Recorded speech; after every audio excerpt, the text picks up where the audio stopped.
Beberapa jam setelah Israel melancarkan salah satu serangan udara paling agresif terhadap situs strategis di Iran, dunia bertanya-tanya, bagaimana Teheran akan merespons? Tak butuh waktu lama untuk mendapatkan jawabannya. Malam itu, sistem pertahanan udara Israel dipaksa bekerja melampaui batas kemampuannya. Dari barat Iran, ratusan rudal dan drone diluncurkan secara bersamaan menuju jantung wilayah Israel. Tel Aviv, kota yang selama ini dianggap simbol kekuatan ekonomi dan stabilitas, menjadi salah satu target utama. Yang mengejutkan, bukan hanya jumlah proyektil yang ditembakkan, tetapi juga kecepatan dan skala koordinasi serangannya. Sinyal radar penuh hanya dalam hitungan menit. Ribuan warga sipil bergegas menuju tempat perlindungan.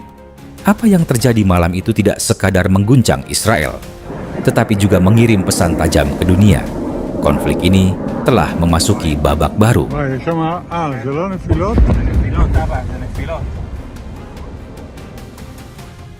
Ketegangan antara Israel dan Iran memang bukan hal baru.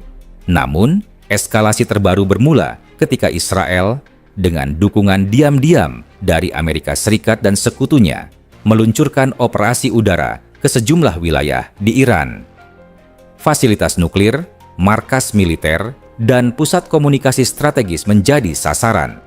Sejumlah ilmuwan dan pejabat Iran dikabarkan turut menjadi korban.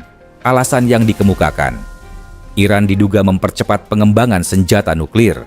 Tapi sampai saat serangan diluncurkan, tidak ada bukti konkret.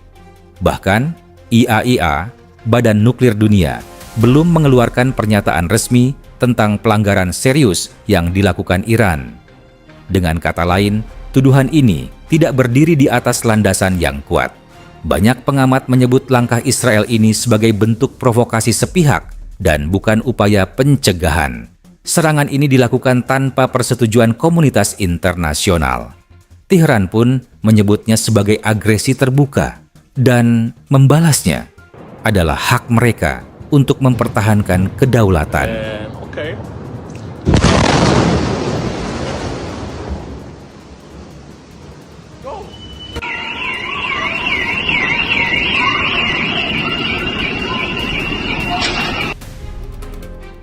Lebih dari 150 rudal balistik, termasuk Shahab 3 dan Sejil, meluncur dari Iran menuju Israel.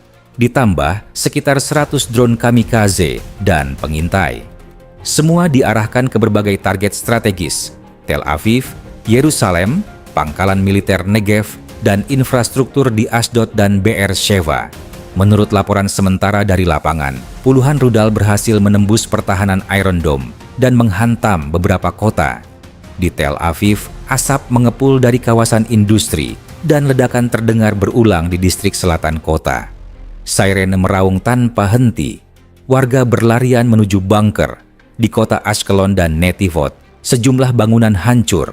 Api membakar area permukiman. Ambulans dan tim penyelamat berseliweran di jalanan.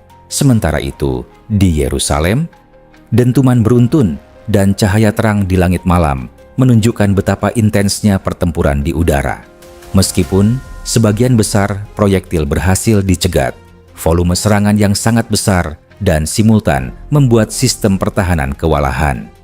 Pihak militer Israel sendiri mengakui ini adalah salah satu serangan paling kompleks dan terkoordinasi yang pernah mereka alami.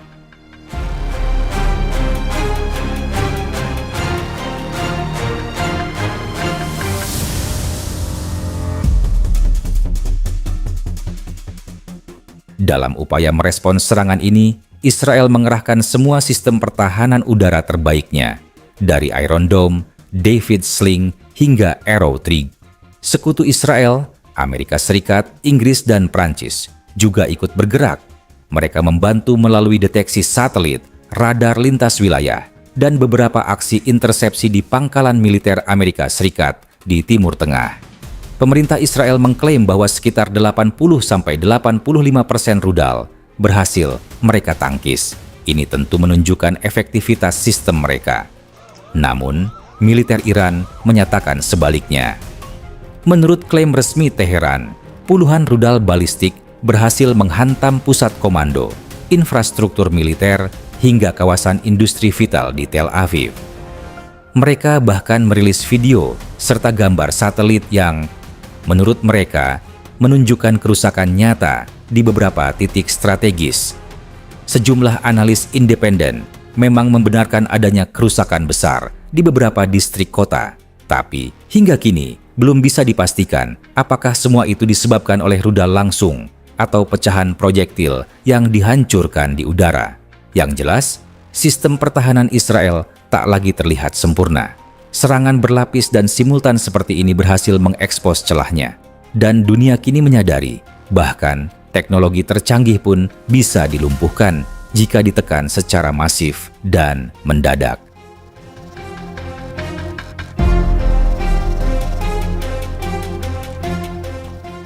Dewan Keamanan PBB segera menggelar sidang darurat. Amerika Serikat mendesak Israel untuk tidak melakukan pembalasan berlebihan, tapi tetap menegaskan bahwa mereka mendukung hak Israel untuk membela diri. Di sisi lain, Rusia dan China menyerukan penghentian kekerasan segera. Negara-negara Teluk seperti Qatar dan Uni Emirat Arab juga menyatakan kekhawatiran atas potensi perluasan konflik ke kawasan mereka. Presiden Amerika Serikat mengadakan rapat darurat dengan kepala intelijen dan militer. Sementara itu, organisasi kemanusiaan mulai bersiap menghadapi potensi krisis pengungsi baru jika perang ini berkembang lebih luas.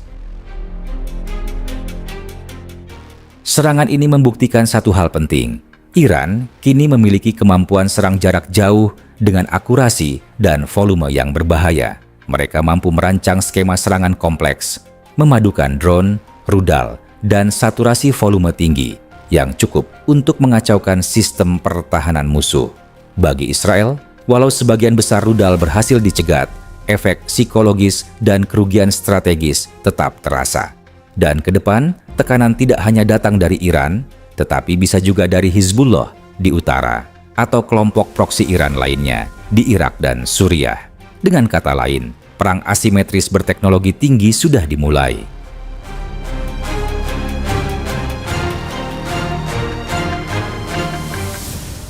Iran telah menunjukkan bahwa mereka tidak akan tinggal diam saat diserang.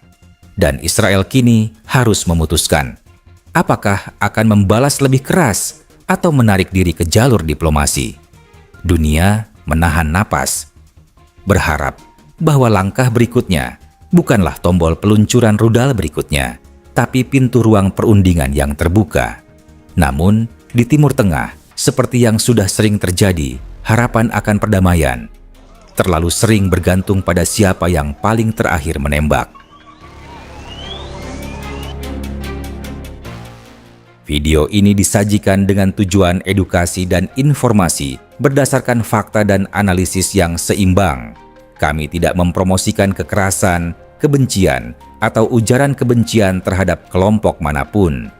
Konten ini menghormati kebijakan YouTube mengenai ujaran kebencian, konten kekerasan dan provokasi, dan informasi yang menyesatkan. Referensi kebijakan YouTube dan undang-undang terkait, Pedoman Komunitas YouTube, Undang-Undang Informasi dan Transaksi Elektronik Indonesia, dan Konvensi Internasional tentang Hak Asasi Manusia.